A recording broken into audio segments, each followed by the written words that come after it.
false alarm. Practice. Now, right. Let's do one more. All right, good evening and welcome to the North Bend City Council meeting for January 13th, 2026 at 7 p.m. here in the council chambers. I'd like to go ahead and call the meeting to order. And I'm going to ask the PAC-9 Cub Scouts to line up here in front of us and help lead me and the rest of the group in the Pledge of Allegiance. Can you guys do that? All right, why don't you guys join us up here? Where did our flag go? We are missing our flag, so we're going to use the flag. Oh, God. It's not. All right, we're going to use the flag from the Cub Scouts. Yeah. Okay. On your shoulder. Okay. Are we ready to begin? Yeah. Okay. All right, you guys lead. I pledge To the United States of America. To the republic for which it stands. Under God, indivisible, with liberty and justice for all. Great job. Very good. All right. Thank you so much for doing that. We're going to go ahead and have our city recorder help us with roll call. Counselor Jones. Here. Counselor Hamilton. Here. Counselor Garfield. Here. Mayor Inglefield. Here. Counselor Schultz. Present. Counselor Snyder. Here. Here. Thank you. Okay. And I'm going to go ahead and may I ask the council if it's okay if we move public comment up next before we go into the other ceremonial items? Because I know we do have here, I believe, Jason, and I think Jason is from PAC-9 Cub Scouts. Is that correct? Or yes, so we'll go ahead. No? Yes? I am. Hi. Okay.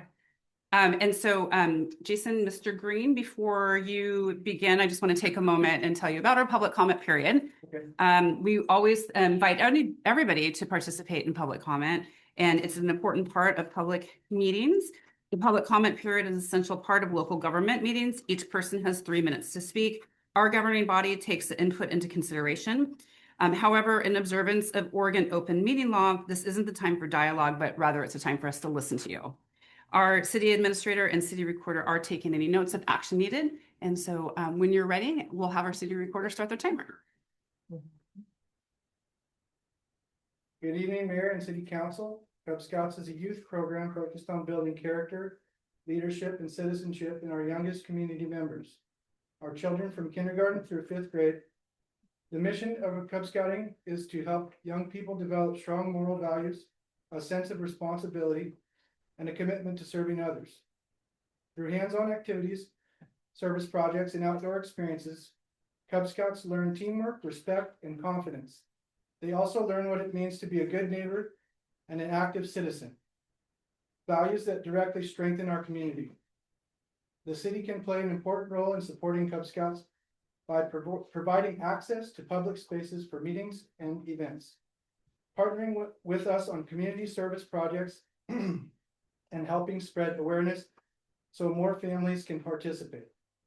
Small investments in youth programs like Cub Scouts have a lasting impact, helping raise engaged, responsible citizens who care about where they live. Thank you for your time and supporting programs that invest in the future of our city and community. Yes, thank you. So great seeing you. Calling Jason up here for public comment threw me for a second because we were at a 7:30 a.m. meeting this morning too. And I was expecting a scout. So thank you so much for participating in public comment. And we'll go ahead then and jump back into the agenda. And the next item then is we have some ceremonial business. I'm going to ask our city administrator to walk us through some of these. We have Matt Ledoux with 18 years of service as a volunteer firefighter. Thank you, Madam Mayor, and thank you for introducing Matt. We have with us multiple representatives from the fire department, so you all will be ready for photos. Chief, would you please come forth and do the honors for the retirement of this volunteer firefighter?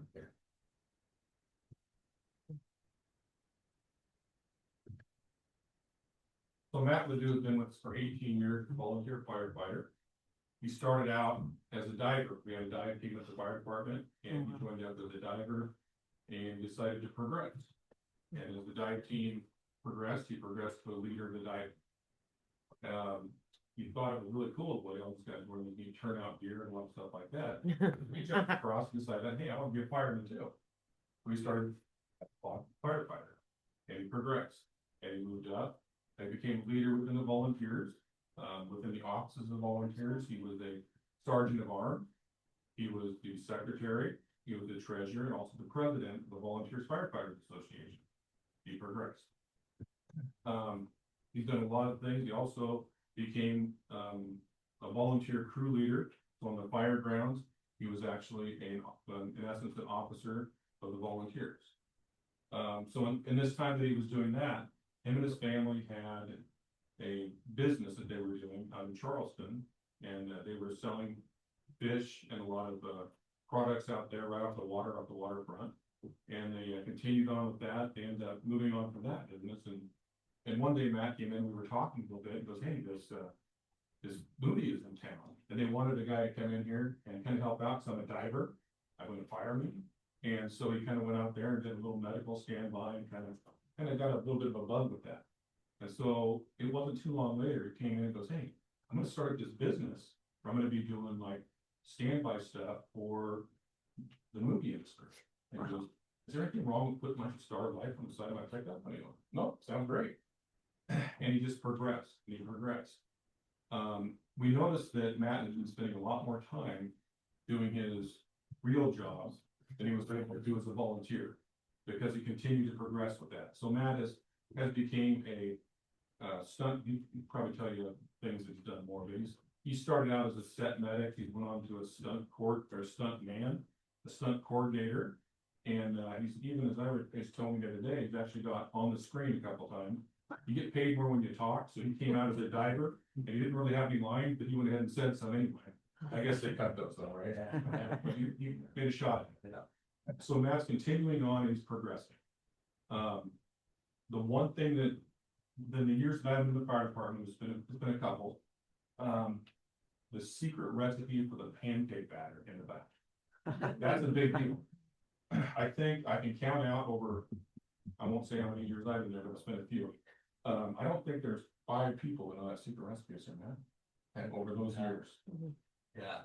So that's something we're gonna work with Matt on, is to get him back for the pancake field in the back, because he knows the secret recipe, and he needs to train some people a little bit. It's love. It is.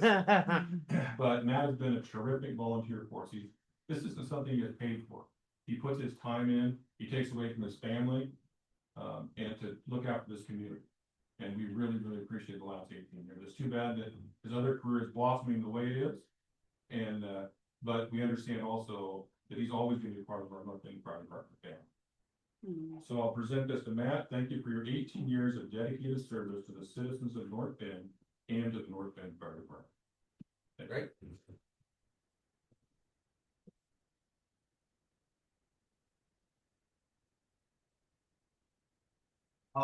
First off, I'd just like to thank the department and the city for trusting me with your equipment and over the last 18 years. It's been actually pretty selfish, because anybody who gets into this field, really, we get thanked for our service and stuff, but it's really pretty selfish, because we get a lot of joy serving the community. I know I have over the last 18 years, lots of good memories, lots of good calls and stuff, and my business again is, I owe it to the fire department that kind of led me in that direction to the career that I'm in right now, and so it's been a real honor and a real privilege to work for the city of North Bend for the last 18 years. So thank you, and thank you for trusting me with being on the fire department for the last 18 years. And yeah, thanks.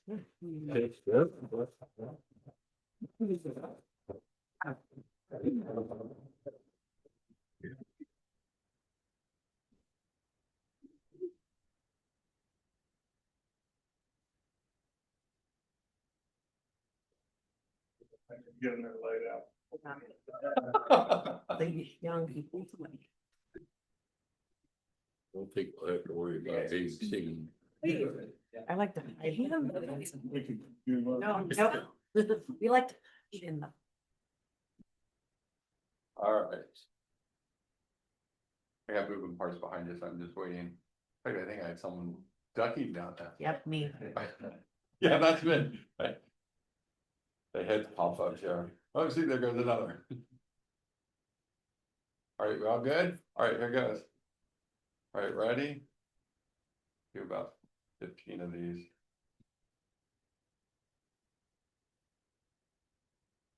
Excellent. All right, council.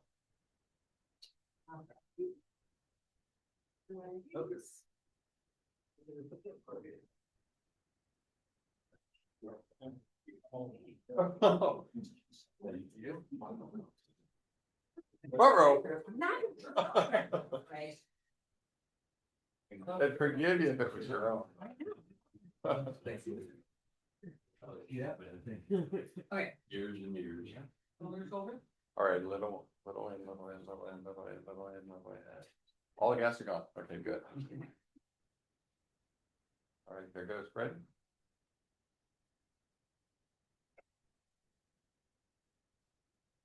Thank you. Can we have his wife come up for one more thing as well? Absolutely. Anyone? Do you want a photo with anyone in particular? By all means. Was there anyone that was in the photo you don't want to? Back, he wants the picture as well. Yeah. Come on. There you go, hands Come up.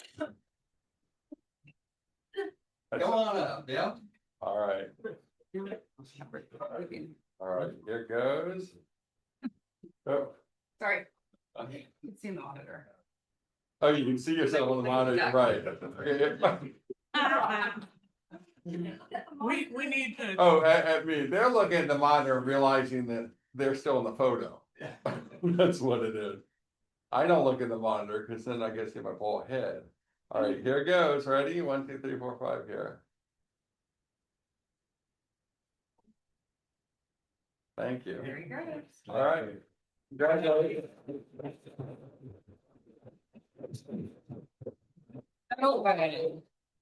Okay, Okay.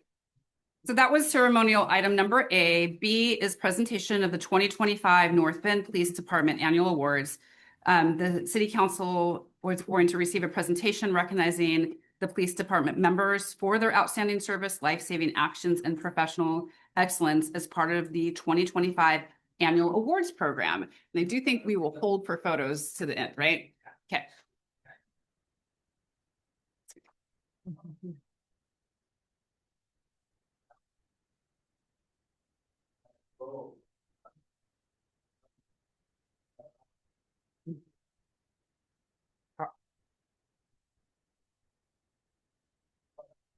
This is a great night for the Boy Scouts to come. They're getting to see all of the public safety here in action.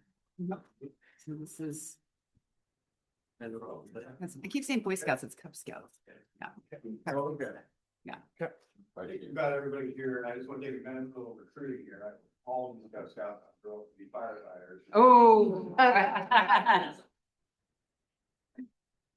All right, tonight we're very honored to have an opportunity to present some awards to our police officers out of North Bend Police Department. These officers serve this community with an incredible sense of pride, commitment, and passion. And we're gonna probably some of these different awards as we describe these recipients and the acts that they perform today, we'll be able to see each one of those traits outlined in these descriptions. So I think the first one we're gonna do, I'll have Sergeant Jay Colt come up.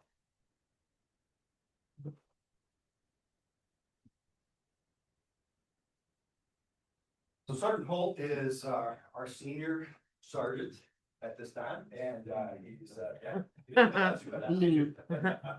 but he's been serving in this role for a few years now.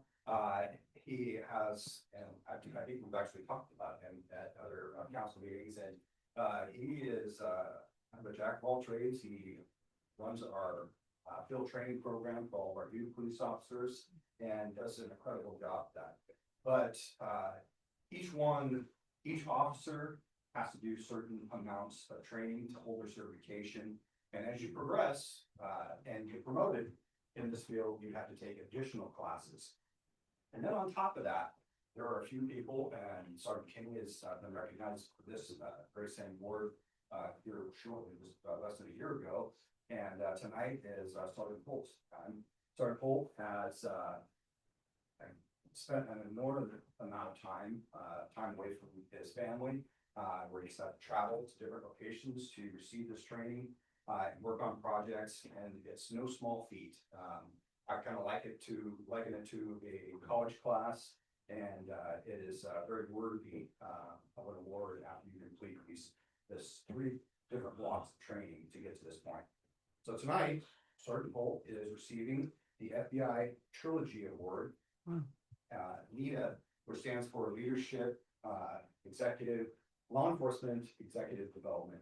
And this is presented to Jason Holt, North Bend Police Department, for successfully completing the Leadership Trilogy, Supervisor Leadership Institute, Command Leadership Institute, Executive Leadership Institute, by Sheriff Lee Thiel, President of the FBI. Congratulations.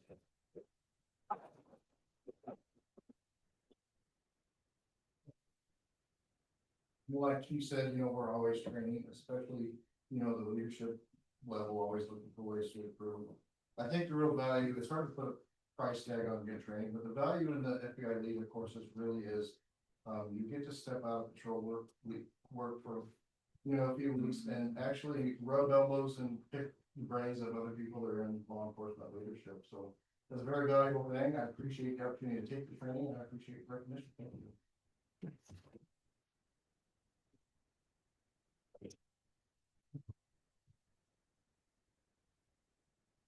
Okay, so tonight we are missing one officer, which is Officer Cole Stark.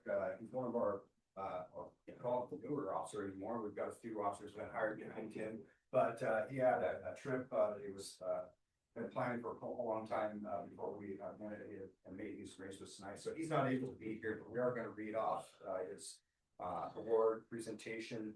And he actually received 2 awards tonight, and we'll describe those here in a moment. But now I'd like to have Sergeant Kenny come.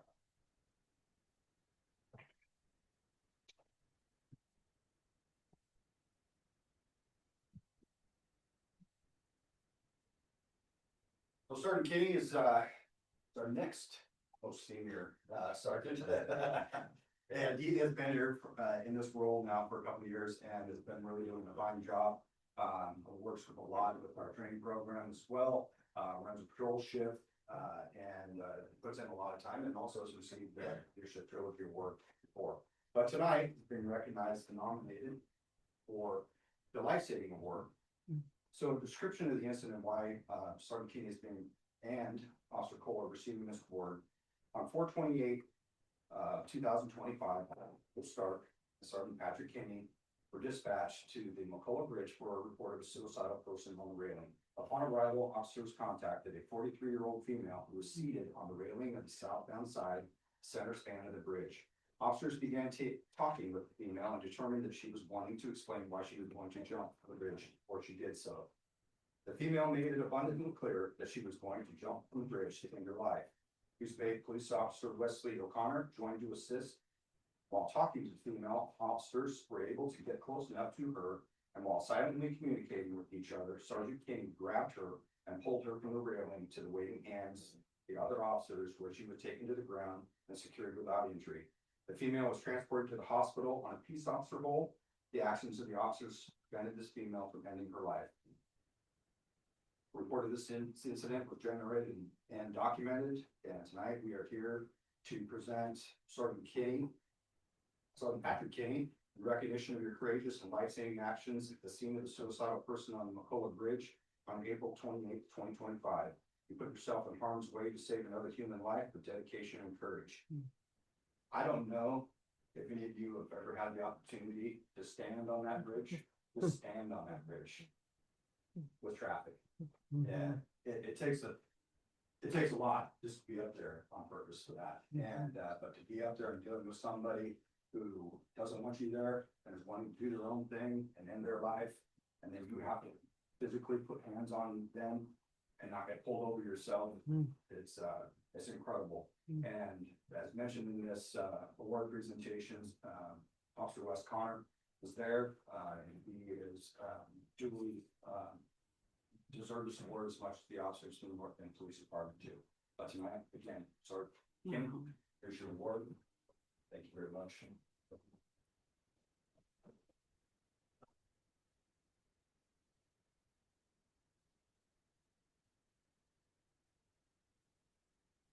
Okay, Officer Sandy.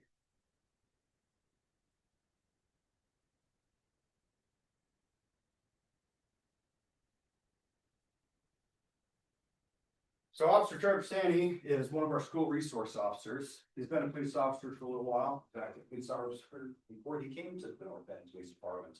He's kind of a big guy, works in the hallways and works with our kids. I don't know if you recognize any of these fine people out here tonight, or any of the kids from school. All right, okay, so tonight, now we're here to present a life-saving award to Officer Trevor Sandy and Cole Stark. On 10/13/2024, at approximately 13:46 hours, Officer Trevor Sandy and Cole Stark responded to a suspicious condition report in the women's restroom of Simpson Park. The report indicated that there was a naked woman lying on the floor of the restroom. On arrival, they quickly discerned this was an active drug overdose and determined that the female was not breathing and had no pulse. Life-saving efforts were initiated, which included the administration of 2 doses of Narcan and performance of CPR on the female for several minutes until arrival of the North Bend Fire Department personnel who assumed care. Upon assuming care, Fire Department personnel determined that the officer's life-saving efforts had been successful. The female now had a pulse and was breathing on her own. The female was transported to the emergency room by ambulance and made a full recovery. Had it not been for the quick and decisive life-saving actions taken by Officer Sandy and Officer Stark, while waiting for medical personnel, this female would likely have died. Their actions, Officer Trevor Sandy and Cole Stark are nominated for the North Bend Police Department Life-Saving Award, and Trevor is here to receive his award tonight. I do want to say one thing is that the police department and fire department, we like to joke with one another a little bit, a little jab here and there and whatnot, and it's all in fun. But each and every day, when these officers, these firefighters come to work, they are watching out for each other. We work very well together. It's something very unique. And having been and worked in other communities before, I've never seen anything like this. The cooperation between the 2 departments. And I just want to do a shout out to the firefighters. And again, this call, had he not been there, it could have been a different story as well. So thank you guys so much.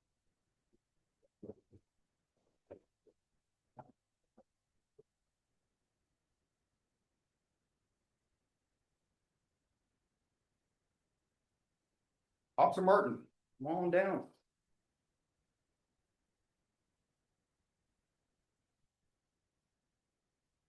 So this next award is actually going to be a 2-part award. Just a little bit about Officer Martin. As many of you know already, he is our canine dog handler. Athena is his partner, and they work together to work on narcotics cases and assist not only the North Bend Police Department, but other agencies in our area. And they are an incredible duo working together. But tonight, it's not about Athena, this is about Officer Martin. Ben came to us less than 1 year ago, February of 2025. And what I'm about to explain to you is very significant because this is something that takes a lot of officers many years to accomplish. And I don't know very many officers that have accomplished what he has in a short period of time here. It's nothing short of remarkable. He's been recognized by his peers for this nomination and also by the administration, myself and Captain Perry. And so I think it was around May, shortly there before, Officer Martin expressed, and I already knew that he was interested in being drug dog handler, but he said, hey, you put in an officer letter of interest, become our next dog handler. He was selected, and he began to go to work. And he was basically given the reins to the fundraising for this program, and I don't even know how to explain it. It wasn't, I don't think it's such, that he's that good of a salesman, because we had a community that really came together. Short and Panama, and many of his work there, but they showed their pride in this department and the pride in their community. People stepped up with just amazing donations. But there was a lot of donations that came in. There were some rather large ones, but there were a lot of donations. And with each one of those donations, there had to be things that were done, with sending thank you letters to people for their and information they needed for their taxes, for the donation purposes. Put that in with all the training that has to go on, daily, weekly training with that dog that necessary for them to be successful. And then go out of town, or actually didn't have to go to town, the training was here for this for 10 days. And then couple that with other out of town trainings, couple that with his work schedule that he was doing. And next thing you know, this fundraising, which is still ongoing today, and we still get donations for this wonderful program that this team shows every day in their work. But we are over $60,000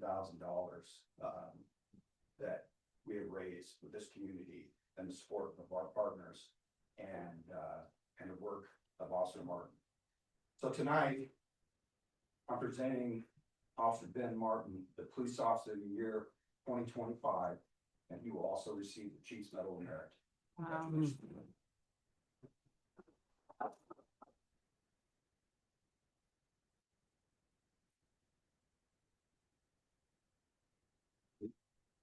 All right, so I guess some pictures. Okay. Yeah, so it would be nice, as if we do the individual command officer photos, and then we do the group council photo. Is that okay? We're the officers come up here real quick first, and then we'll do one with This way you with your award, get your own photo, you know, for your scrapbook and all that other stuff. So where's the, so we'll start with, You want to do them individually? yes, first. Okay, Yes. all right. He's the captain and then the award recipient. Okay. That'd be a lot of brass in there. All right, ready? Here we go. All right, next. Little broader shoulder. All right.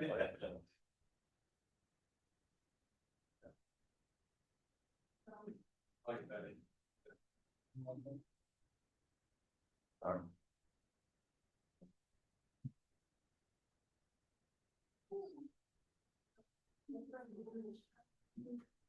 Hey, Brett. No, not you. No, tell your- All right. All right, and then a little forward, just so it doesn't get the light, right there, that's perfect. All right, here we go.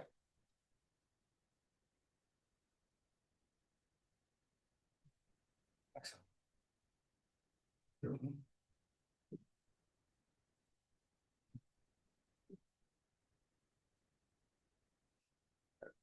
This forward just a little, right there, right there. All right, here it goes. Never seen my looks so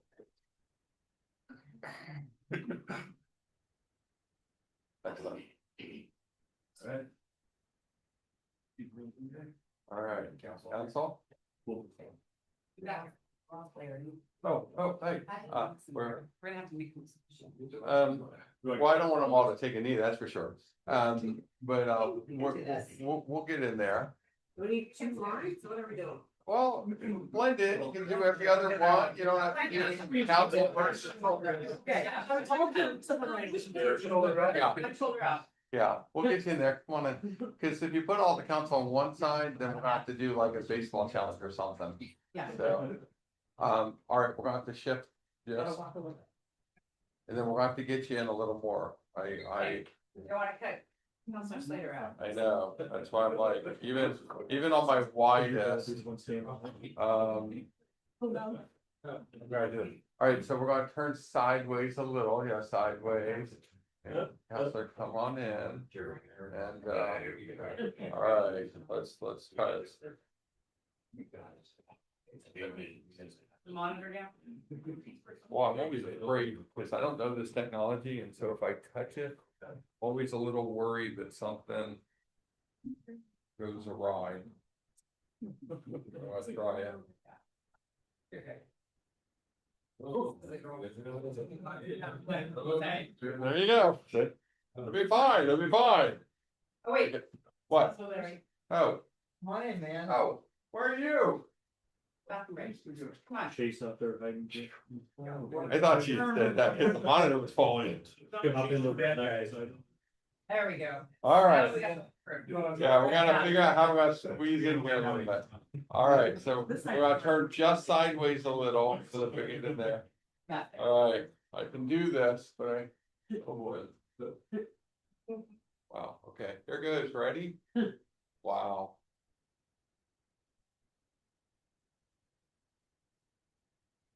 Okay. All right, thank you. All right, last thing, any of the award recipients, you have family here, you want a photo with your family, anyone special that you brought here that's here? My kids. Okay, please. Stand on the phone, please. All right. All right, here goes, ready?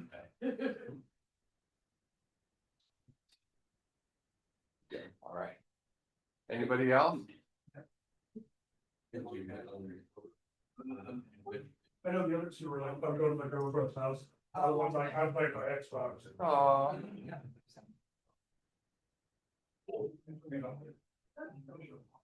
All right, you ready? I'm good. All right, excellent. All right, here goes, all right, 1, 2, 3. Excellent, thank you. Anybody else? All right, I think that's it.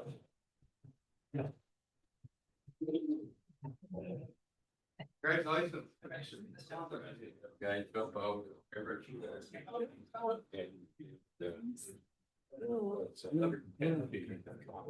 All right. Okay. Well, and we are, city recorder, we are still live and ready to go. So I'm going to go ahead and just move right into number 4 on the agenda, which is our consent calendar. Is there a motion from the council for the consent calendar? I'll make a motion to accept the consent calendar as presented. All right, I heard it first from Councillor Hamilton, a second from Councillor Garbodin. Any discussion? Okay, once again, just since we're starting a new year, I think it's always great to remind people that we discuss the consent calendar items in detail during the work session. People can watch those at any time. And so since there's no further discussion, all in favor of the consent calendar as presented, please say aye. Aye. Any opposed? Motion carries. And we did already take care of number 5, which was our public comments, so we can move on from that. And next is number 6, and that is our public hearing on ordinance number 2087. I know we have our city attorney online here as well. And this will be allowing regulated marijuana cultivation and production in the heavy industrial zone. So I do have a public hearing ordinance script information in front of me. So I'm going to go ahead, Mr. Wolf, and begin that now. You're ready for that? Yes, thank you, Mayor. Okay. And so, again, this is the time set for a public hearing on ordinance number 2087, an ordinance considering the proposed marijuana text amendments in NBCC chapters 5.30, 5.31, and 18.44. At this time, we'll open the hearing. And I ask the councilors if there's any conflict of interest or ex parte contacts to report. Okay, looking at the councilors, I'm hearing and seeing none. Will the staff please present their report? And we'll have our city planner come up here to the mic and share some further information with us. Good evening, everyone. So presenting public hearing for case file number 62725000021 PLNG and the ordinance number 2087, which would allow regulated marijuana cultivation and production as a conditional use in heavy industrial zone of North Bend. The purpose of this ordinance is to create a clear framework for how and where these facilities can operate safely and responsibly, ensuring compatibility with nearby neighborhood, school, and other sensitive uses. Currently, the city is not receiving state shared marijuana revenue because our local code does not allow regulated cultivation and production. This ordinance addresses that gap and could generate an estimated $15,000 annually in additional tax revenue, which would support the police department's canine drug dog program. So the Planning Commission held a work session and then a public hearing on December 22nd, 2025. Following public comment and staff analysis, the commission voted 3-1 to recommend approval and forward their recommendation to the City Council. If adopted, ordinance number 2087 would allow marijuana cultivation and production only in the heavy industrial zone, directed these uses to an area designed for more intensive industrial activities.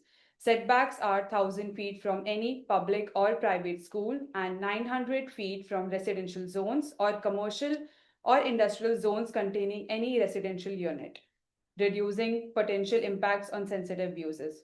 We have odor control facilities which should maintain negative air pressure, install activated carbon filters or something like that, and locate exhaust outlet at least 10 feet from property lines and 10 feet above grade to prevent detection offsite.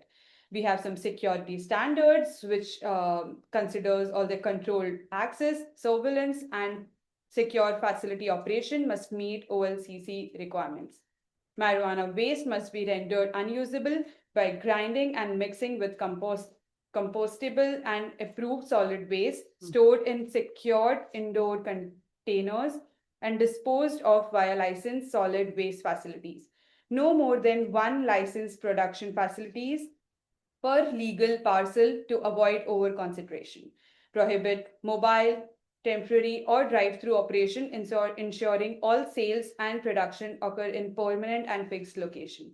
These standards balance public safety with economic development opportunities. Thank you, and I'm here to if you have any questions. Okay.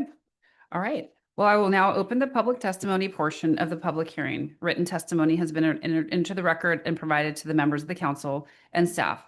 There is a time limit for 3 minutes per speaker, and each person must state their name and address for the record. Is there anyone wishing to speak in favor of ordinance 2087? Is there anyone wishing to speak in opposition? Hearing and seeing none, I'll now close the public testimony portion. Do any of the members have any additional questions about this matter for staff? No, we did a great debrief yesterday. Thank you. Okay. All right. Any further questions? No, as presented to us, it might be useful for our public to know basically where this area would be Yes, or could be. the map will be in the. So I'm going to ask, just since we're in the middle of kind of Yeah. the hearing, I'm going to ask Mr. Wolf, our attorney. Counselor Slater, would this had a question. Would it be useful at this time, just for the record, we had a larger discussion last night, in case we have anybody watching our council meeting this evening, to talk about where exactly we're identifying this. I know we have documents as council that of the map.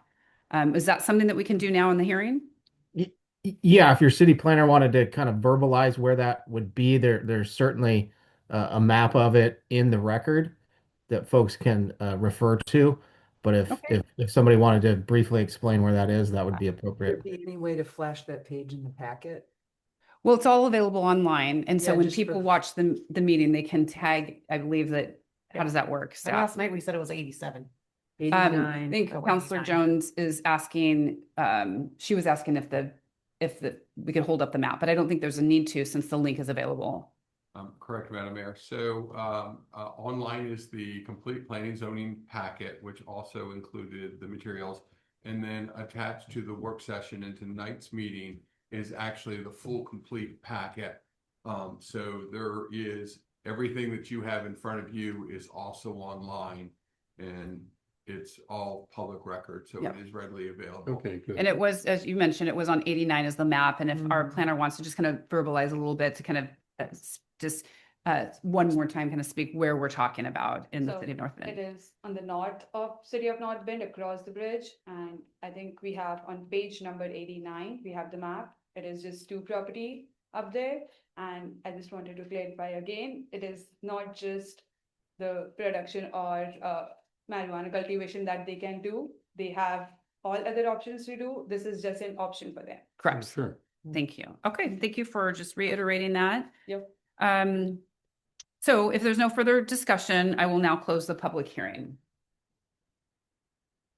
And then that would take us to number 7 on the agenda, which is our ordinance number 2087. So I will go ahead and begin with that. This brings us to ordinance number 2087, an ordinance proposing marijuana tax amendments to NBCC chapters 5.30, 5.31, and 18.44. I will now entertain a motion to have the first reading be by title only.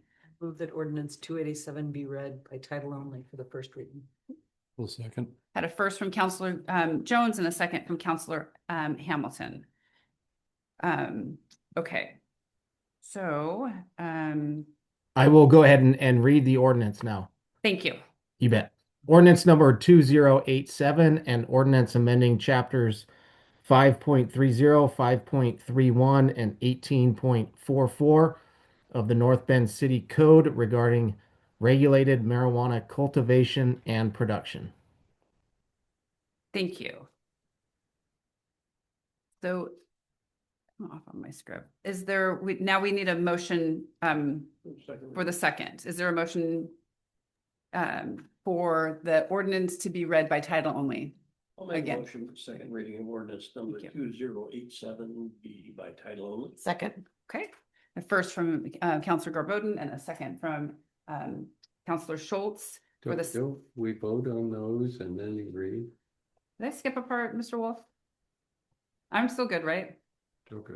Yeah, yes. So we agreed that the first was by title only. He read it. Now the second is by title only. And Roll. and well, we We haven't don't- read it. We haven't had the second reading though. Yeah. We don't need a roll call, but there should be a vote for the reading Yeah. to be by title only. So all in So favor? all in favor of the second reading be by title only, please say aye. Aye. Any opposed? Motion carries. So the second reading, Mr. Wolf? Ordinance number 2087 and ordinance amending chapters 5.30, 5.31, and 18.44 of the North Bend City Code regarding regulated marijuana cultivation and production. Thank you. So now I can entertain a motion to adopt the ordinance of 2087. Is there a motion to adopt the ordinance? I move to adopt ordinance number 2087. I'll second. First from Counselor Jones and a second from Counselor Hamilton. Now we can do a roll call vote. And discussion if there'd like to be discussion on the motion in front of the council. So before we do the roll call vote, is there any further questions about ordinance 2087? No. Okay, if there's no further discussions, I'll ask our city recorder to call the vote. Counselor Jones, how stand you? In favor of ordinance 2087. Counselor Hamilton, For the ordinance. Counselor Garwood, For the ordinance. Mayor Ingleby, For the ordinance. Counselor Schultz, For the ordinance. Counselor Slater, For the ordinance. Counselor Torres. For the ordinance. Thank you. Okay, all right, so the ordinance is passed and I don't believe we have any further business with this now, correct? We're a little rusty there at the beginning of the year. Okay, so ordinance 2087 has been taken care of. Now we are on to item number 8 on the agenda, which is consideration and the recommendation for the amendments to the North Bend City Charter. The City Council has asked to review the recommended changes to the North Bend City Charter from the Charter Review Committee and decide which amendments, if any, refer to the voters for approval in future elections. So is there a motion for agenda number 8? I move that the city council approve the charter review committee's recommended changes and also to modify section 229 of the charter to mirror that of LOC's 2025 model charter and to authorize staff to prepare any required measures and ballot titles needed to get this on the ballot. Second. Okay. Heard a first from Counselor Jones and a second from Counselor Garbodin. That was B, right? B. So we heard a first and heard a second. Any discussion? Yeah. Oh, Just who are you pointing at for what? Your recusal. Oh, so we have our first and we have our second, we have some discussion. Before I take some comments, I do want to make sure that Mr. Wolf, I want to report that there could be, since I am in the position as mayor, could be a potential conflict. Do I just need to mention that, or am I recusing myself from the vote? You're not recusing. This is at most a potential conflict of interest. With an abundance so- of caution. Correct. So you would just declare the potential because you are the mayor and you receive a monthly stipend. And if you run for reelection and get reelected, you would potentially get 2 extra years of stipends. Right. And so I just want to clarify that. And I want to also clarify that the monthly stipend is $25. Yes. And if you miss a meeting, you don't get paid the $25. Yes. So it's $25 No. for the record. But that could create a potential conflict. And whatever that $25 is times 10 to 12. Well, that's. Ms. Counselor Slater? 4 of those, that's $100. Yeah, I Things are relevant. Let's hope that. Good just had comment. I'm truly believe in LOC, been attached to it a lot. I think they aid and continue to aid cities in a lot of very, very positive ways, and we're working with them on a whole variety of things. So just let that be known that way. But as I looked at, I agree with everything in this change except changing the mayor's term from 2 to 4 years. And 2 years, you know, the mayor has all the powers of all the rest of us, but the mayor is the leader of how the body functions and how it goes ahead. And similarly, in my mind, to congressmen and women, which have a 2-year term to go on, they have a direct feedback from people coming on. You lead the charge. You're not responsible for all of it, but you get the cheers, you get the jeers, but you have that accessibility, which people seem to appreciate and respond to. And from that, you know, we move ahead. You're in a little separate role, and you are the leader of the body. So the 2 years, from my view, has worked very well for us for many decades. And I know there's 241 cities in Oregon, and as mentioned, the majority are in 4-year and whatever. But you know, I do have to point out every city in Coos County has a 2-year mayor term. Brookings does, Roseburg does, Sutherland does, Springfield does, Redmond over there, and we go up the coast.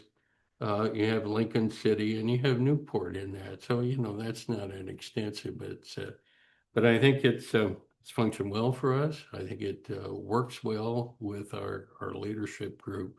And that's why I'm adverse to changing that one piece. Great. Thank you for sharing that. I have had a lot of conversations with other cities. I think Hermiston was one that a few years ago had also changed from the 2-year to the 4-year term and had asked a lot of questions about that. And I had asked them the questions of why the League of Oregon Cities was making the model ordinance and the recommendations to go to 4 years. So although I can see some of the things that you're saying, one of the reasons why I think it's a good idea is the relationships that take sometimes a couple years to build. As the mayor, you do sit in on some different meetings and you're working with your, you know, state legislators. And really at some of the things that I've been able to do at the federal level, I have seen the benefit of that. This will be ultimately a decision that the voters can decide if they want to accept the changes that we make in the ordinance. But I think I can see both sides of that. So can I. Yeah. When I started, I would say that when I started, I thought it was interesting that the counselors had 4 and the mayor only had 2. And so I see it as, because you are kind of a team, the power, you lead the meeting, but you're also, your vote doesn't count any more than our vote. So to me, it seems like a natural progression. All right. Any other comments?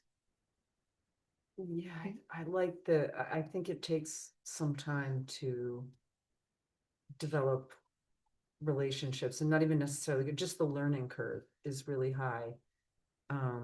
I think there is a drawback in just that. With the 2-year, the mayor is running pretty much when any council members are turning over. But, ultimately, I think the 4 years is better just for a continuity. My opinion. All right, well, we'll go ahead and we had our first, we had our second, and we had our discussion.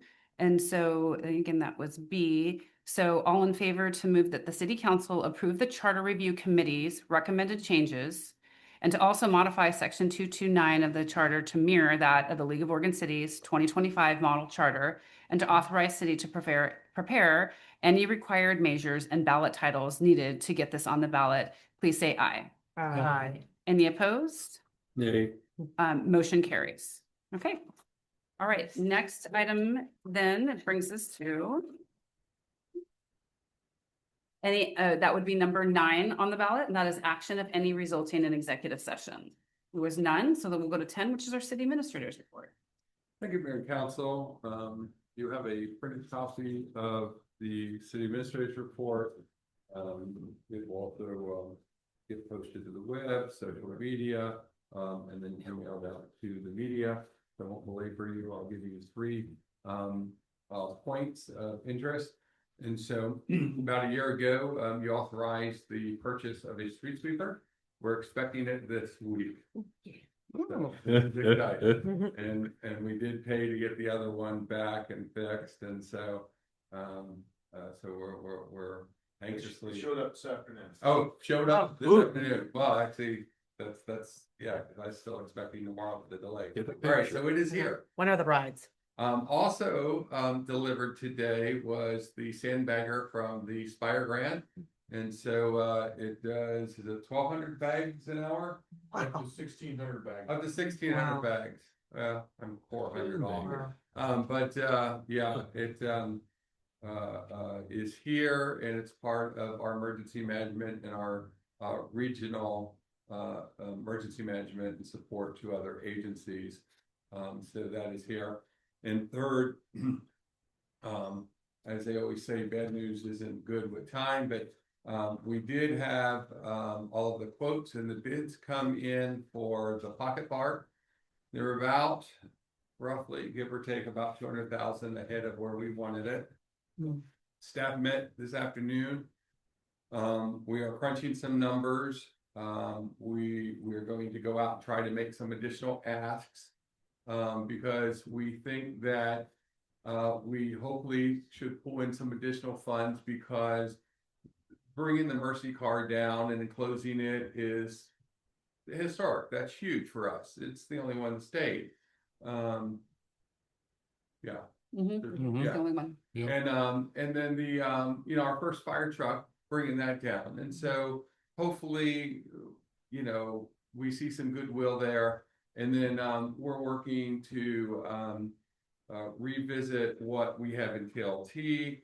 And then we'll take a very, very close look at some of the URA funds that we have a line item for streetscape and stuff. But I just want to give you a heads up that it was higher than expected, and the staff guidance is they're not going to get any better. And so it's not a Taj Mahal, but we also have grant money that's attached to this project that is a use it or lose it. And so we'll be back to you probably at the next meeting to make some decisions. Okay. All right. Thank you. Thank you. So we'll go ahead and move into our committee reports, and we'll start with Counselor Jones. No, not committee report. Yes, we'll move. Sorry. Do we have any committee? We don't have. Do we have any committee reports? Not sure. So no We're not on committee committee, reports, but council report. Yeah. Well, I was. I Yeah. know where you were going. Yeah. So we don't have any committee reports right now, do we? You just actually took action on the most recent committee. Yeah. But maybe it would be a good time now to say for other council committees, I know do we still have an opening on the budget committee? We actually each January start to advertise for our openings. Yeah. And so those that are on there that are coming up for renew, we always give them an opportunity to find out whether or not they want to re-up. And then we start to advertise Okay. so that we don't blindside our folks that have been very dedicated serving the city. All right, perfect. So people can keep an eye on that if there's opportunities for those committees.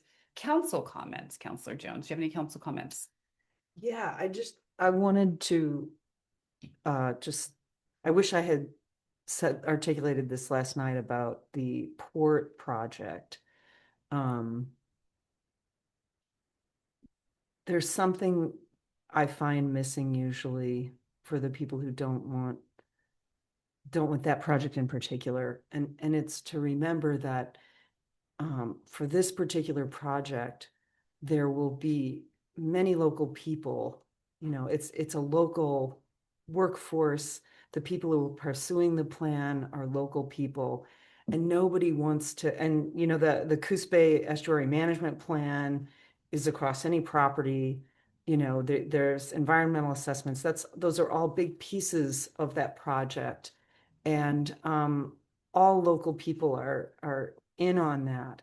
So it's just to remember, nobody who lives here wants to see the landscape exploded or terraformed to oblivion. That's not real. And I appreciate the stances and the worry about the changes, but it's important to remember that these are our neighbors who are putting this stuff together and asking the questions and doing the work. So, Yeah, thank you. good points. Counselor Hamilton. So last night I kind of smiled to myself and kind of wondered, I didn't say nothing, but I'm reading and we have got besides that, when you see the fire department got a ceremonial thing going and the police department.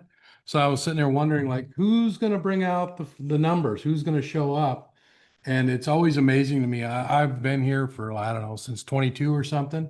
And every time we get the fire department or the police department, the families and the people that show up, and then you sit here and you look and you're like, when stuff goes bad, these are the guys that are pulling us and helping us and rescuing and taking on crime or whatever have it. It's just great. And then when you see like the education these guys are through, it's not a bunch of young guys that, haven't been in the industry or in the service that long. You got all these experienced guys, older guys, young guys.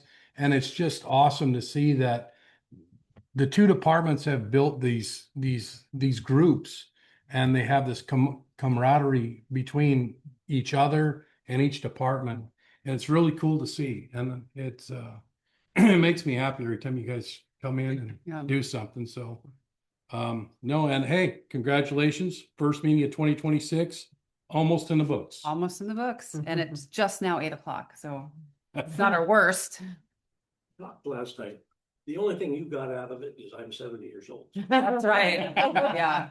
5 times kind of prompter. Yeah. Indeed. Yeah, he was repeating 5 times. I just don't believe it. It's a compliment. It's because you look so good. Yes. Okay. Nothing else from this guy. Okay. On the ferry. Counselor Schultz.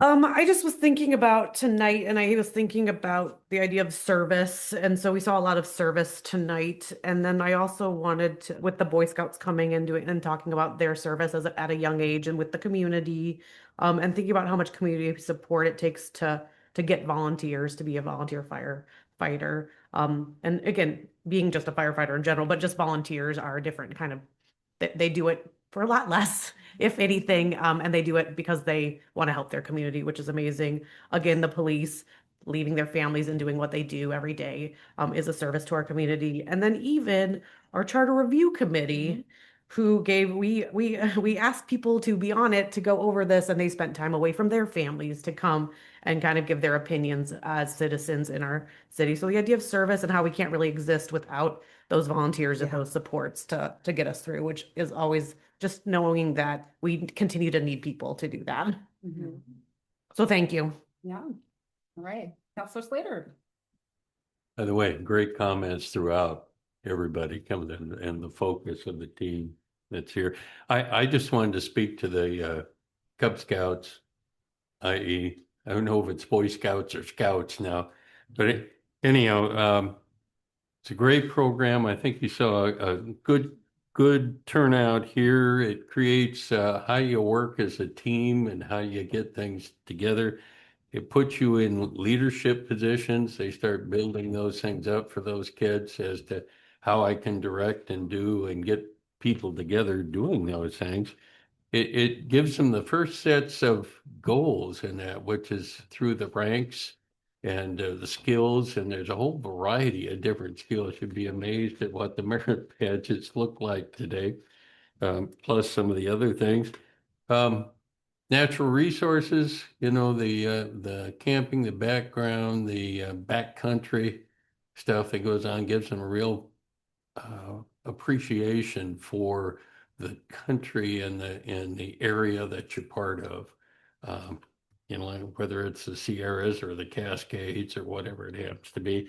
And probably the last one goes right along with the whole volunteers make this whole thing turn, and I'm really impressed with the adults that are here that invest their time in helping give all that and instruct all that to those kids to give them an even better future. So it's great to see them here.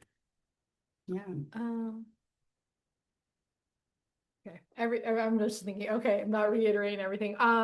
Basketball is in full swing. Before I came here, I was watching girls basketball. They were winning. I think we're going to have a really good season. The boys are doing really well. So if you have time, please come out and support these kids. And wrestling, they're doing really well too. Who's going to have a good season? North Bend. I'm Okay. wearing my North Bend. Okay, I was like, are you talking about like the high school? Middle school, sorry. High school. The high school. Okay. High school. And then also one last thing, I'm super excited. This Friday is the Coos County Pitch Night. Yeah. So I think you have to get tickets for it. Yeah. It's free, but you have to Yes. register, but I'm really excited about that too. Okay, that's it. I plan on going to that. That's going to be great. Yeah, Okay. good. So Pac-9 Cub Scouts, that's who was here, and like what a night for them to come. It was so neat to see, have like these, younger generation see, the firefighters and the police officers and the, hopefully even the elected officials. So think about that. Like maybe someday one of these kids will be like, I want to be a police officer someday. So that's kind of neat. I was really happy that they were able to come. So briefly, Okay. or wastewater. What did I? Maybe they want to go into wastewater treatment too. Sorry, Ralph. You just don't get any of the glory. But those things look amazing. That's some essential services right there. Yeah. So, anyways, but that I do think like little things like that matter for like the youth. I wanted to take a moment and just say really quickly. I really appreciate, for anybody who hasn't watched the work session, if you're watching online, go back and watch the work session. Last night, you get to hear Councilor Hamilton's got a 5-minute speech about how we need economic development. Yeah. And it was, I really felt good having that conversation. And of course, we want to make sure that we are developing responsibly and doing things in the right way. Yeah. But I felt as a council are very cohesive on that we know that as a city, we need to do everything that we can do to support economic development. And this morning I spoke at the Chamber of Commerce's Leadership Coups, and was a presentation about how we are governed. But as a city manager always says, I go off script, and I did go off script a little bit because when you're talking about how you're governed, of course, the budget comes up. And so we talked about, there's people there who've maybe never thought about how the cities were funded. So we had to talk about measures 5 and 50 and so forth. And then I got my teacher hat on for a minute, and I'm like, and so what do you do when you're limited on how you can bring money in to run city operations at 3% every year, but you have contracts that go up more than 3% and things cost more? What do you think we do? What is, and again, that's where it's you could see the wheels turning, where people are like, what do you do? And I'm like, you support economic development. And when you are in a city like North Bend, and I always put out the palm of my hand and talk about how we have water around us and we have a lovely, wonderful city, Coos Bay, on the other side of us. For us, economic development means investing in things through the URA, like the annex, and building up and doing things for workforce housing that, we're not in charge of the port, but if we can do things for workforce housing, that's sure going to make the projects that want to come into the port invest in our area. So it turned into a little bit of like that kind of speech that I get really excited about as well. Because their whole kind of theme for leadership coups this morning was they wanted people to talk about, thread through their conversations, authenticity. And so I said, we share the good things here at North Bend, but we also share the things that are really painful to see. Mhm. Sometimes people will say to me like, gosh, why, you post pictures of the trash that you guys cleaned up in homeless camps. And I'm like, yeah, because that's the reality. And that's what our staff has to do. And these are the calls that the police and fire have to go on. And sometimes, things are over budget. And we might not get to have the kind of pocket park that we want to have. There can have to be things that are trimmed down a bit. And so it becomes this conversation about how, to me, being authentic is we're going to tell you all of this because I know down the road, if we don't continue to develop, there's going to be a day where we're not going to be able to run the pool anymore. And I think that day could be sooner than later. And we need to continue. I've even joked, I think, with the city manager before. I'm like, I want a ticker on our website that says how many days left that we have until the levy runs out. Because I'm terrified that when it comes to us that we need to go out for a levy again, because it was only a 5-year levy. So I think we're down to what, 2 years? Yeah. We're gonna have a vote. Less than 2. Probably in November. Yeah. Yeah. And so, my fear is that people will say then, well, where did this come from? What are they, mismanaging their money? So we must, as we are the people who are elected to go out into the community and constantly talk about this in whatever groups we are in, because we're doing like amazing thing. Like this is fantastic. 2026.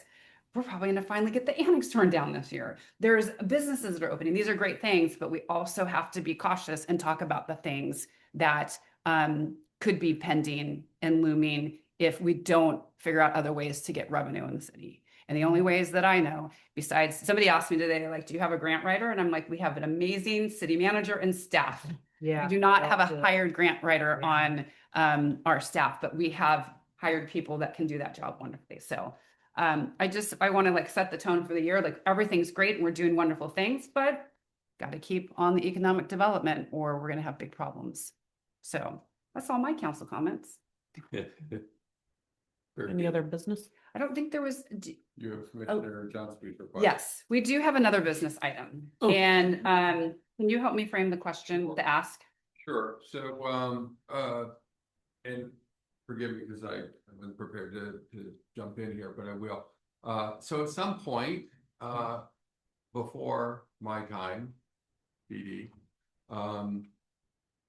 the state and the county all got together and they put in a natural gas pipeline from Roseburg to Coos County. And that pipeline obviously transports natural gas. The natural gas is from Northwest Natural. And the county has contracts where they receive transmission fees for that. When you start to look at the path of where that pipeline goes, there has been a lot of shoring up and a lot of repairs to that pipe.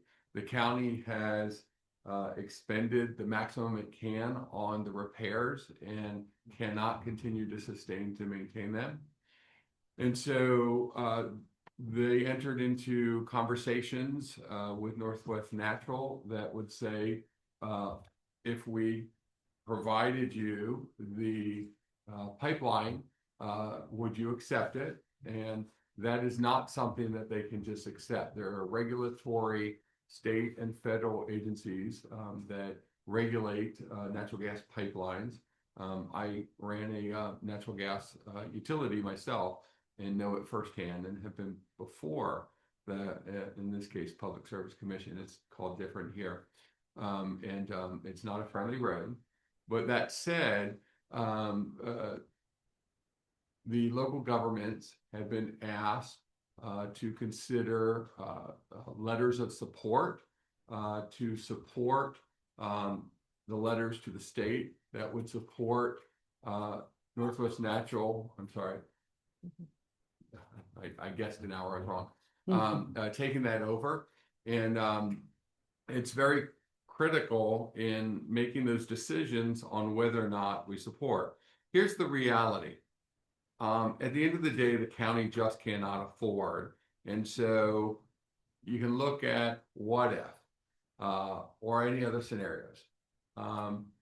But the heavy lift is Northwest Natural has agreed that it would make the request in their public input, public hearings. Good. And if the state agrees to actually allow them, their hurdle is actually with the rest of the ratepayers. Because in this case, they would own the pipeline, and then have to pay to Distribute. maintain and upgrade it. That is spread out among all ratepayers. It's just the way it works. That pipeline, at the end of the day, if it goes into disrepair, the feds step in, and it's an ugly mess.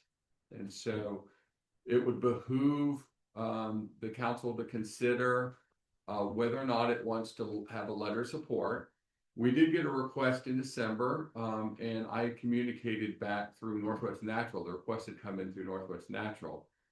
And we had communicated back that our council cannot make their deadline that they had asked because our council is not due to meet until January. And so the subsequent request came in through Commissioner Sweet, through the mayor, who looped me in. And I said, well, we need to get the council because this is a city governing body position. And we can craft a letter pretty quickly. And it's either, if you support it, you would send a letter. If you don't support it, then I always encourage folks to stay moot and not oppose it. So is this speaking on, is this letter supporting the county and giving it up, or supporting Northwest Natural taking it over? Kind of both, because there's not someone else that wants to take it over. And It's their service area. per the notes that I have from the commissioner is, so the gas is being provided to about 1,900 residents, I think is what I had there, David, and multiple employers such as Roseburg Products, Southport Lumber, and BAH, so Barry Hospital. Yeah. The cost of operating offsets revenues to the point it rarely generates a profit for the county. Major repairs caused by the slides and riverbank failures along the path of the pipeline have all been exhausted, and the county's pipeline reserves leaving the county about $2 million to cover repairs. So the estimated cost is 5 to 6 times that amount. If the pipeline cannot be repaired, customers stand to lose service. And so can the staff think of any reason why, we wouldn't want to support, like share a letter of support that what are the pros and cons here? I mean, Yeah. for someone who managed a natural gas pipeline in a city, with a high pressure line under a federal interstate highway, that did not have cathodic protection for several years, unbeknownst to us, after it got hit by lightning. The reality is the county is not in the utility business. Yeah. Okay. This is not something to be taken lightly. And so it is a costly thing that you have to manage. And if not well managed, you're going to find yourself having to come up with a lot of money.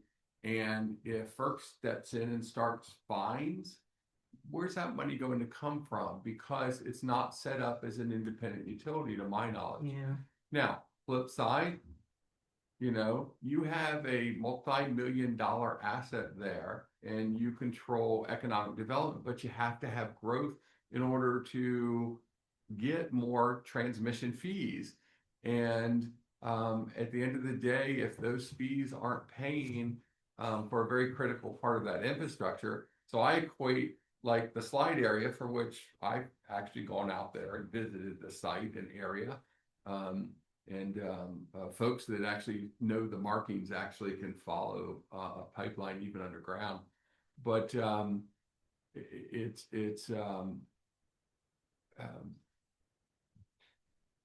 you can keep throwing money at it just to keep it safe Yeah. and secure and within federal compliance, and that's what it comes down to. And those compliances don't come easy. And so, you know, I from a staff perspective look at it two different ways, but when I look through it through the lens of Coos County and the decision the commissioners have to make, I salute them for actually finding someone that's willing to take it over. We had to work through doing that with my city as well. Because I had 3 different companies transmitting through our lines at different junction points. So I would recommend that you support this and not stand in the county's way. Like at the end of the day, the county does not have the money to continue to run this, and people, including some businesses are going to be hurting.